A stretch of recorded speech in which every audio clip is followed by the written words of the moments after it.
Hello friends, स्वागत है आपका यूजीसी नेट हिंदी साहित्य चैनल में। हम हिंदी साहित्य के पेपर की तैयारी कर रहे हैं, जिसमें हम इकाई 2 पढ़ रहे हैं। इकाई 2 में आदिकाल पढ़ रहे हैं। इस क्लास से पहले हमने जैन साहित्य पढ़ा था और आज हम पढ़ेंगे रासो साहित्य। आज की क्लास में हम पढ़ेंगे कि रासो साहित्य की विशेषताएं और रासो कवि और उनकी रचनाएं। हम सबसे पहले पढ़ेंगे रासो साहित्य की विशेषताएं कि रासो साहित्य की क्या क्या विशेषताएं थी, जिसमें सबसे पहले आता है रासो साहित्य जैन साहित्य की परंपरा से ही विकसित हुआ है। कि कोई भी साहित्य लगा लो, वो ना तो एकदम से ख़त्म होता है, न ही एकदम से शुरू होता है। जैसे जैन साहित्य था वो धीरे धीरे ख़त्म होने लगा, तभी रासो साहित्य शुरू हो गया था। इसमें यही बताया गया है कि रासो साहित्य जैन साहित्य की परंपरा से विकसित हुआ है। कि जो जैन साहित्य थी उसी की परंपरा के कुछ गुण रासो साहित्य में भी मिलते हैं। उसके बाद है रासो साहित्य में अपने आश्रयदाताओं की प्रशंसा की प्रधानता पाई जाती है। कि जितने भी रासो कवि थे, जिन्होंने रासो ग्रंथ लिखे थे, वो जितने भी कवि थे, वो सब कवि अपने आश्रयदाता कि जिन राजा के आश्रय में रहते थे उन्हीं की प्रशंसा करते थे। बाहर की प्रजा के बारे में उनके ग्रंथ में बहुत कम वर्णन मिलता है, मतलब न के बराबर ही मिलता है। वहाँ वे जिन राजा के आश्रय में रहते थे उन्हीं की प्रशंसा करते थे। उसके बाद है रासो साहित्य में वीर रस की प्रधानता के साथ अतिशयोक्ति अलंकार की भी प्रधानता है। कि कवि जिस राज्य के आश्रय में रहेंगे उसकी प्रशंसा करेंगे तो अतिशयोक्ति अलंकार का प्रयोग करेंगे, क्योंकि प्रशंसा उनको बढ़ा चढ़ाकर करनी होती है। और वीर रस की भी प्रधानता पाई जाती है, क्योंकि राजाओं के युद्ध का जब वो वर्णन करेंगे तो वीर रस उनके काव्य में प्रधान है।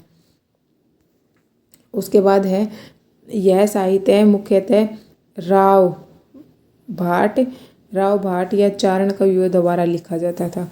कि जो कवि होते थे वो तो या तो राव भाट होते थे या चारण होते थे। रासो साहित्य डिंगल भाषा में रचित है। जितने भी रासो साहित्य हैं वो मोस्टली रासो साहित्य डिंगल भाषा में मिलते हैं।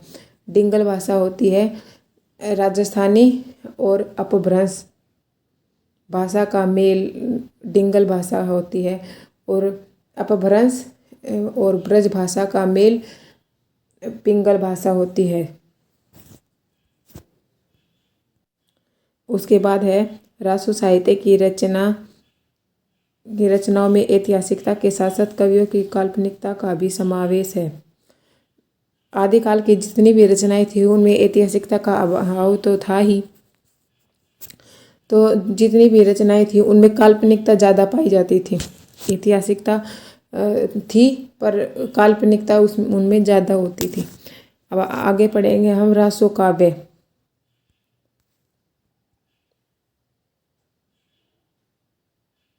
रासो काव्य 2 रूप में मिलते हैं, नंबर 1 प्रबंध और नंबर 2 वीर काव्य। जिसमें सबसे पहले आता है खुमान रासो। खुमान रासो का समय है 9वीं सदी। ये एक प्रबंध काव्य है और इसके जो कवि हैं वो है दलपत विजय। हम इसको कैसे याद करेंगे कि अपने दल पर हमें खुमान होता है बहुत ही। उसके बाद है जो खुमान रासो है उसमें 5000 छंद हैं और चित्तौड़ नरेश खुमान की वीरता का वर्णन है इसमें। जो खुमान रासो है वो कब है? 9वीं सदी है, प्रबंध काव्य है, दलपत विजय है और इसमें 5000 छंद है और चित्तौड़ नरेश खुमान की वीरता का इसमें वर्णन है। उसके बाद है विजयपाल रासो 11वीं सदी। यह एक वीर गीत है, वीर काव्य। नल सिंह भाट इसके कवि हैं। इसको याद कैसे करेंगे कि जब राजा युद्ध करने के लिए जाते थे तो उन्हें उनके जो घोड़े होते थे ना, उनके पैरों में नाल बांध दिया जाता था। नल से हम बना लेंगे नाल, नाल बांध दिया जाता था ताकि वे विजयी होके आए।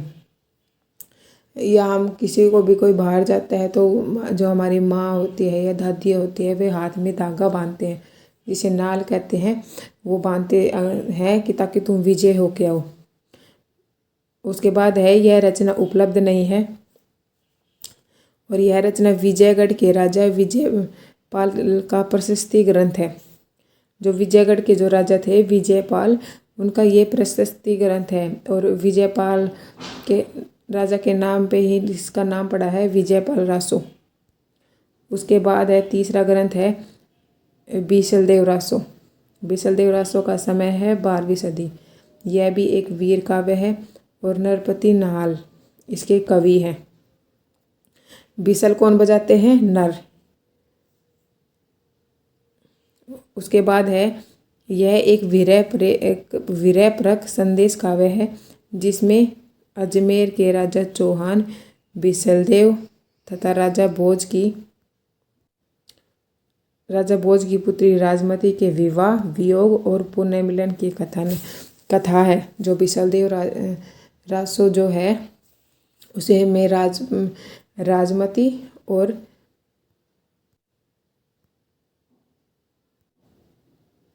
अजमेर के राजा के विवाह और वियोग और पुनर्मिलन की कथा है। रासो होते हुए भी यह एक प्रधानतः श्रृंगारी काव्य है, क्योंकि इसमें विवाह, वियोग और पुनर्मिलन का अगर वर्णन है तो इसमें श्रृंगारी रस तो होगा ही। तो यह रासो होते हुए भी श्रृंगारिक काव्य है। हिंदी में सर्वप्रथम 12 मासा वर्णन इसी में मिलता है।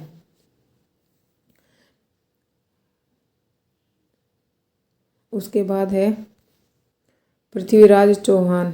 पृथ्वीराज रासो, इसका समय है 12वीं सदी। यह एक प्रबंध काव्य है, पिंगल शैली में लिखा गया है। इसके कवि हैं चंद्रबरदाई।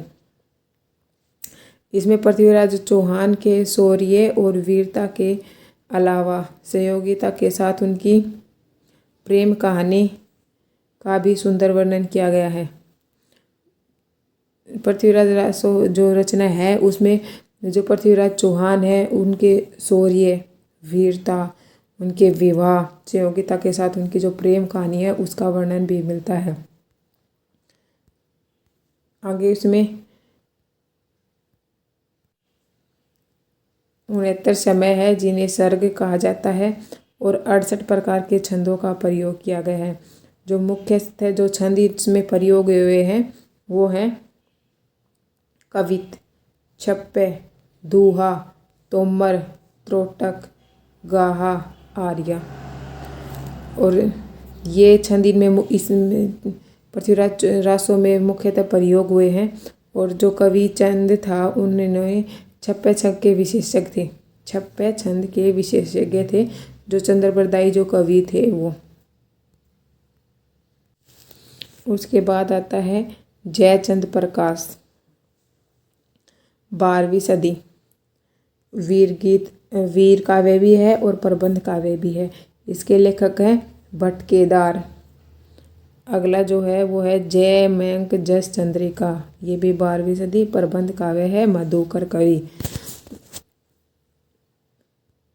उसके बाद है, इन दोनों रचनाओं में कन्नौज के सम्राट जयचंद के शौर्य और पराक्रम की कथा का वर्णन होना अनुमानित किया गया है।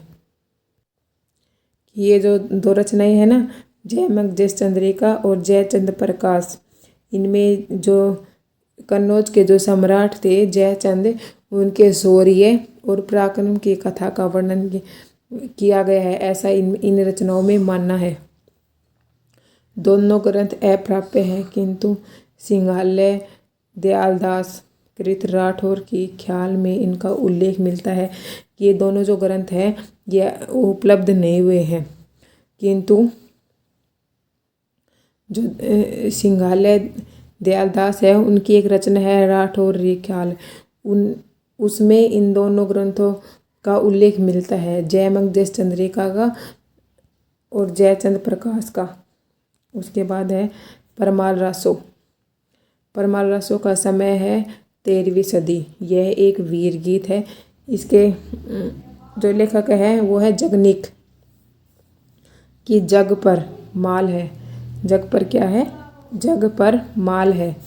और इसमें महोबा के राजा परमाल देव के 2 वीरों की आल्हा और उदल की वीरता का वर्णन है।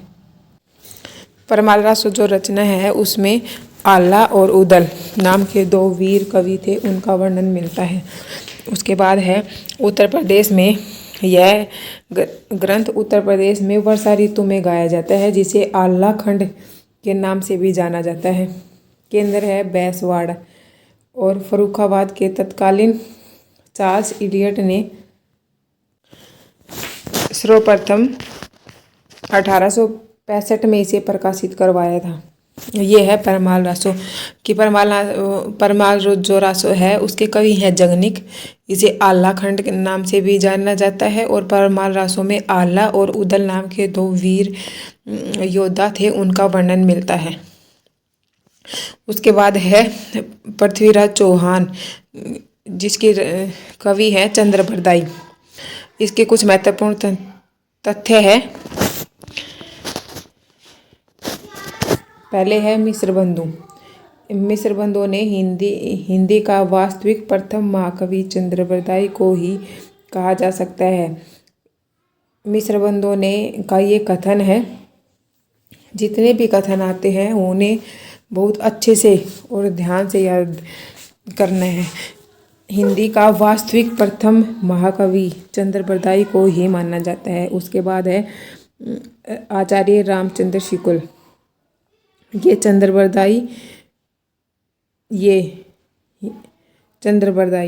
हिंदी के प्रथम महाकवि माने जाते हैं। ये आचार्य रामचंद्र शुक्ल का कथन है। उन्होंने कहा है कि चंद्रबरदाई हिंदी के प्रथम महाकवि माने जाते हैं और पृथ्वीराज रासो हिंदी का प्रथम महाकाव्य। अगर हिंदी का वास्तविक प्रथम महाकवि आए तो मिश्र बंधु का कथन है। वो सिर्फ हिंदी के प्रथम कवि आए तो आचार्य रामचंद्र शुक्ल का कथन है। इनमें थोड़ा सा डिफरेंस है, ये याद रखना है। उसके बाद है रामस्वरूप चतुर्वेदी का कथन। रामस्वरूप चतुर्वेदी ने कहा है पृथ्वीराज रासो हिंदी की अपनी महाकाव्य परंपरा की बड़ी उपयुक्त प्रस्तावना है। इन्होंने कहा है कि महाकाव्य लिखने की जो परंपरा है उसकी बड़ी उपयुक्त प्रस्तावना है पृथ्वीराज चौहान। पृथ्वीराज जो रासो है रचना है, ये एक महाकाव्य है। अगला जो कथन है वह है बच्चन सिंह का। इन्होंने कहा है यह एक राजनीतिक महाकाव्य है। दूसरे शब्दों में राजनीति की महाकाव्यात्मक त्रासदी है कि यह एक राजनीतिक महाकाव्य है। उसके बाद है आचार्य हजारी प्रसाद द्विवेदी का कथन है कथा की परीक्षा इतिहास की दृष्टि से नहीं काव्य की दृष्टि से होना चाहिए।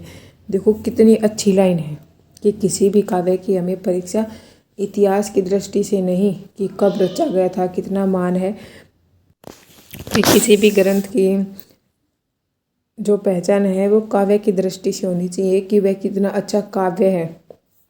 उसके बाद है डॉक्टर ओझा। डॉक्टर ओझा ने आदिकाल का महाकाव्य कहा है पृथ्वीराज रासो को कि यह आदिकाल का महाकाव्य है। और उसके बाद कथन है आचार्य हजारी प्रसाद द्विवेदी का।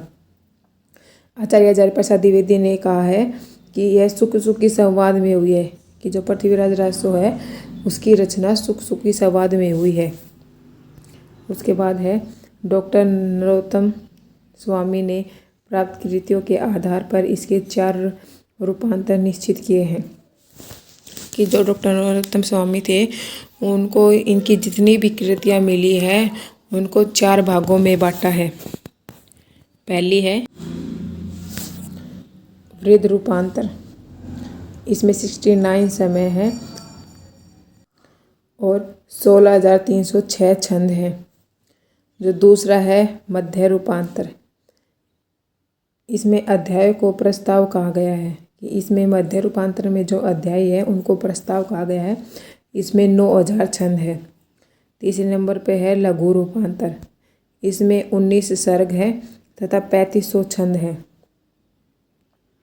तीसरा है लघुत्तम रूपांतर, चौथा लघुत्तम रूपांतर जिसमें 1 अध्याय तथा 1300 छंद है। जो सबसे छोटा है उसमें सिर्फ 1 अध्याय है और सिर्फ 1300 ही छंद है। उसके बाद है पृथ्वीराज रासो को 4 भागों में वर्गीकृत किया गया है। जो पृथ्वीराज रासो जो रचना है उसको 4 भागों में बांटा गया है, जिसमें है पहले नंबर पे है पृथ्वीराज चौहान जो राजा था उसके शौर्य का वर्णन है। फिर उसके बाद दूसरे नंबर पे उसमें उसके विवाह का वर्णन है। फिर तीसरा जो भाग है उसमें उसके आखेट पे जाता है उसका वर्णन है।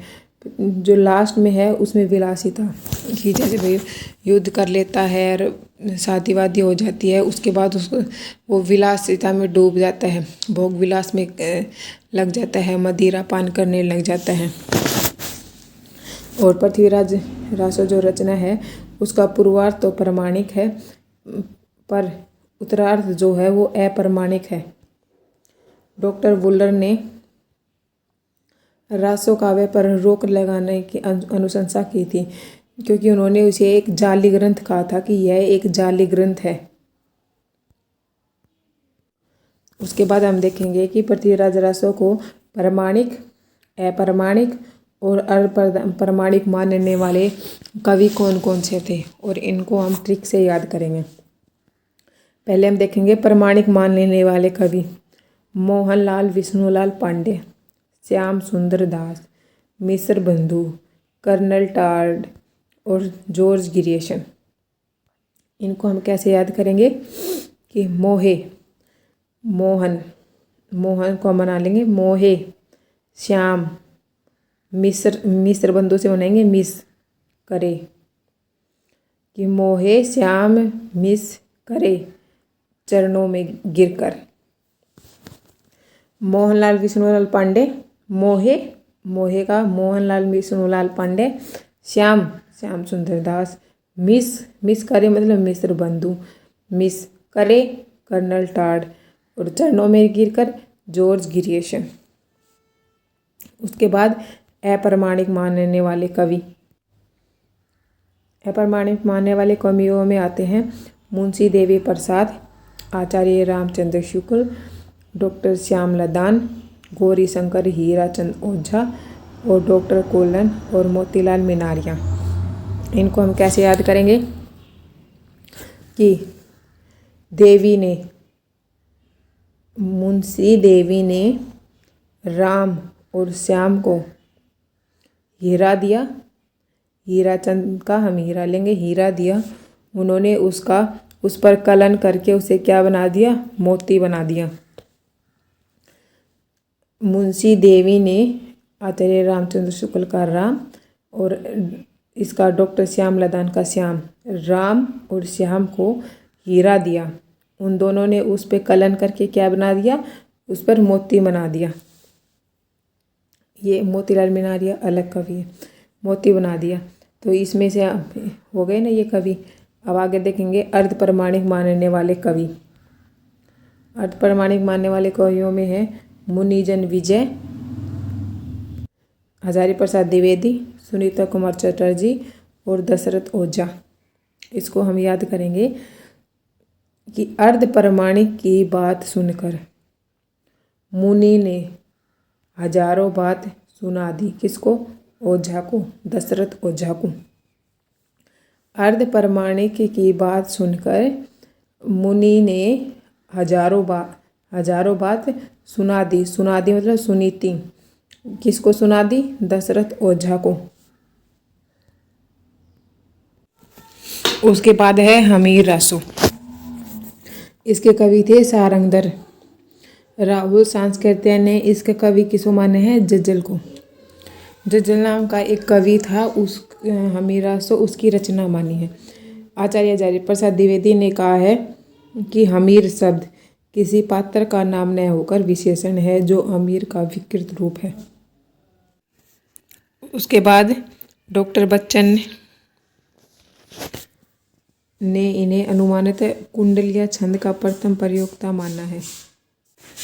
डॉक्टर बच्चन ने सारंगधर को कुंडलिया छंद का प्रथम प्रयोक्ता माना है। और आचार्य शुक्ल ने हमीर रासों को अपभ्रंश का अंतिम ग्रंथ माना है। उसके बाद हम पढ़ेंगे कि रासो शब्द की उत्पत्ति किस कवि ने किस शब्द से मानी है। इसमें सबसे पहले आता है गारसा दैतासी। गारसा दैतासी ने किससे मानी है? राजस्यु शब्द से मानी है। ताश खेलते हैं तो घर का राज चला जाता है। घर में जो राज आता है वो चला जाता है ताश खेलने से।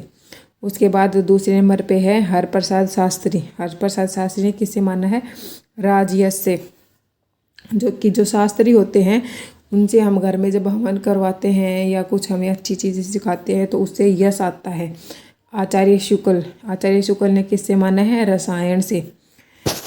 उसके बाद नंद दुलारे वाजपेयी। रास कि नंद के जो दुलारे थे कृष्ण वो क्या करते थे? रास करते थे। उसके बाद हजारी प्रसाद द्विवेदी ने किससे मानना है? रासक शब्द से मानने हैं रासो शब्द की उत्पत्ति। उसके बाद राम स्वरूप चतुर्वेदी ने किससे मानी है? रासयु शब्द से। दशरथ शर्मा ने किससे? रासक से मानी है। माता प्रसाद गुप्त ने भी किससे मानी है? रासक शब्द से। गणपति चंद्र गुप्त ने रासक शब्द से। अब इनको कैसे याद करेंगे कि जो दशरथ थे जब वो राम वन में जा रहे थे तो वो बहुत दुखी थे और वो मतलब ये सोच रहे थे कि अब तो राम वन में चले जाएगा, इस सारी प्रजा को कौन संभालेगा, राज्य को कौन संभालेगा, ये तो बहुत बड़ा रास्ता हो गया। रासक माता प्रसाद गुप्त। ऐसे ही हम जब कोई गलती कर देते हैं या हम मुसीबत में फंस जाते हैं तो हमारी माता समझती है कि ओह ये तो बहुत बड़ा रास्ता हो गया। ऐसे ही मैंने याद किया था माता प्रसाद गुप्त ने किससे मानी है? रासक से।